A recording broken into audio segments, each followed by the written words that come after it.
So without further ado, let's get ready to taste some of the wine. We're starting with Lafon-Rochet. It's a fourth growth Saint-Estephe, owned by the Tesseron family, who own Pontet-Canet and Pauillac. And there's been some enormous improvements here related to lowering the yields, using a bit more Merlot, better and newer oak, and also creating a second label. So only the best cuvées are now getting into Lafon-Rochet. Yeah. I get a lot of clay. We talked about it. I think smelling through these, it's almost like being in a potter's barn. You can really smell the clay. It's not like a barnyard, or it's right. Nothing like these negative comments you ever hear. It's like this really savory, wonderful, like natural, yeah, like a terracotta like earth. Generally, when we have wines that have more Merlot in them, I mean, that's definitely more of like a right bank Pomerol kind of style. Mm-hmm. But having a guy, guy like Lafon using more Merlot gives it a little bit more of like a velvet, like a smoother kind of finish. Yeah, it definitely has. Do you get that? Yeah, I do get the smooth finish. It's a pretty wine. Mm-hmm. It is, and this is from the 06 vintage, by the way, which I think is a very, very underrated Bordeaux vintage. I think this is a vintage that definitely requires patience. It's a little more classic, a little more linear, but I think those that have the fortitude and the wherewithal to sit on these for a decade or so are going to be rewarded with some very fine drinking, indeed. All right, the next wine we're going to taste is the 2000 Calon Segur, and this is a wine that has a little bit more bottle age than the others. God, and that one, when you talk about the pottery barn, like the pottery shed, I mean, this literally is straight up like clay. I mean, you get beautiful clay notes. Yeah. It's not like metallic. Sometimes you can have like a clay that's really minerally. Mm-hmm. This one is just this like sumptuous, like soft. And you can pick that up instantly in the nose. There's a little more secondary characteristics that are starting to emerge in the fruit. It's definitely a mixed red-black currant, but again, that strong element of clay comes through loud and clear. You're getting brighter red fruits in this, maybe. It's not like to me, it's not like a super dark, like heavy fruit. It's definitely like a lighter red kind of fruit flavor. Yeah. I've always found that these wines are I hate to use the term food wine because it can be sometimes pejorative, but I think that these wines do actually call for some cuisine. It really does, and I think it's because, well, frankly, Saint-Estephe is producing more of a traditional style. There's a higher, brighter acid to it. Yeah. There's more balance to the wine. This is not Robitussin, right? like some, like some Aussie wines and frankly some California wines. They're not manipulated. They're just honest, balanced, beautiful traditional wines. Yes, and they do need food. What would be some of the food pairings you could think of with ones we've tasted so far, the Lafon or the Calon? Honestly, I love these kind of wines with poultry, like good ones, like squab or like pheasant or something like that with a little bit of game. I mean, for me at least.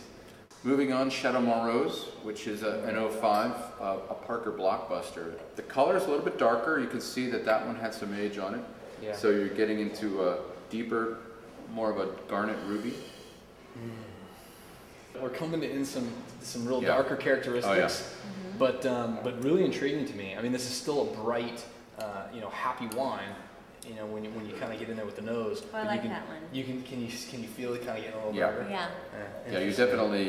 It's another dimension of complexity, and more black fruits. Mm-hmm. Which, by the way, is always a sign of lower yields in older vines. I got to meet Mr. Delmont in Singapore, actually, not in France.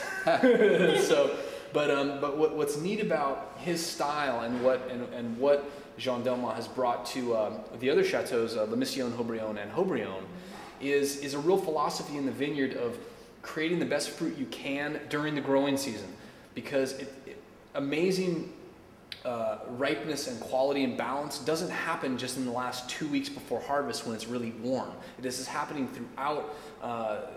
throughout the cycle of creating these berries. I mean, from berry set, into veraison, into the early stages of ripening. But the wines they reflect the chateau owners, a little more reticent, a little more shy, but definitely très solide, as the French would say. It's a very solid wine. You get these consistent, amazing qualities that Montrose is capable of, even through the difficult vintages. And I think that's something that we need to really remind people of. So Mario, what are some of the other vintages of Montrose, and what kind of price points does it bring you at in auction? Right, it's a really good question. Some of the legendary vintages, like the 1990, those are reaching the $500 range, okay, because it was a little bit more of a stretch for the property when it achieved, 100 points from Mr. Parker. But at the same time, you can get the follow-up vintages of, 92, 93 that are just beautiful wines, and they're, $100, $120 at auction, and you still get the essence and the nuances of the terroir. One of my favorite underrated vintages is 1999. I think that was a vintage that was just totally lost because the hype of 2000 was already in the air, and 98 was a phenomenal vintage in the right bank.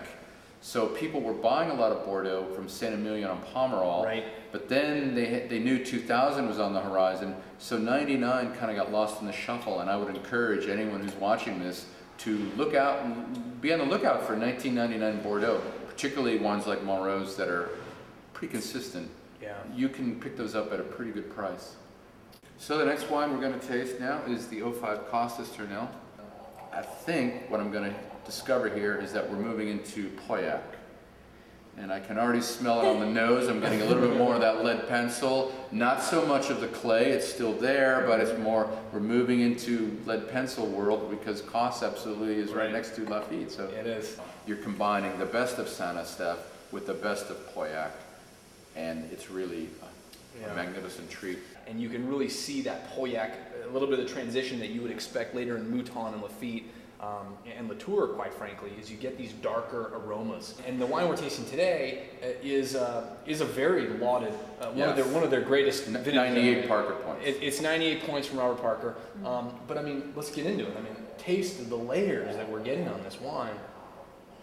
And this has a sophistication that the others just don't have. I mean, the Montrose was phenomenal. I loved it, but this has just got a little bit more elegance, intricacy. It reminds me, it's almost like a medieval tapestry, all these little nuances of flavor. Well, I like that, just really good. What I really love about Saint-Estephe in general is it really does speak of the earth and the soil. While there are great winemakers at all these chateaux, really what we're tasting here is Mother Nature, and I really, really love that. Yeah. At $170 at auction, you can get it for that. I mean, we went and looked over the numbers last night, and in the last 4 months, you could acquire cases of this stuff between $150 US per bottle up to about $185, depending on who you're bidding against that day. Well, we've got a bonus bottle. Yes. And should I bring that out, Dan? Absolutely. Do I have your permission? It's time. It's time, man. Yeah, it's been open a little while too, open. so I'm excited about that. So we're gonna actually go grab that, and we'll be right back. All right, Dana and Dan, surprise. 1985. Thank you. Costas Tournelle. Thank you for finding this, Dan. You're more than welcome, Mario. Here's a glass. 85 Costas Tournelle. I mean, this is a real cool opportunity. We're going to get to taste how this wine has really aged. How a wonderful, solid vintage in Bordeaux is tasting after these, 20 plus years. So. Great. I'm going to pour you a little bit right there. And by the way, that's one of the real benefits of auctions, that you can actually find these wines and source them. Right. Most retailers do not carry large stocks of library wines.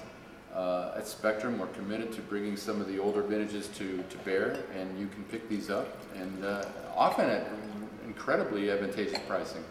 Wow, this one looks completely different than the other ones. Yeah. What are some of the process you use when you first look at a wine or taste a wine? It's a good question. I think that we kind of do it a little automatically, but I mean, the traditional way is really first to inspect color.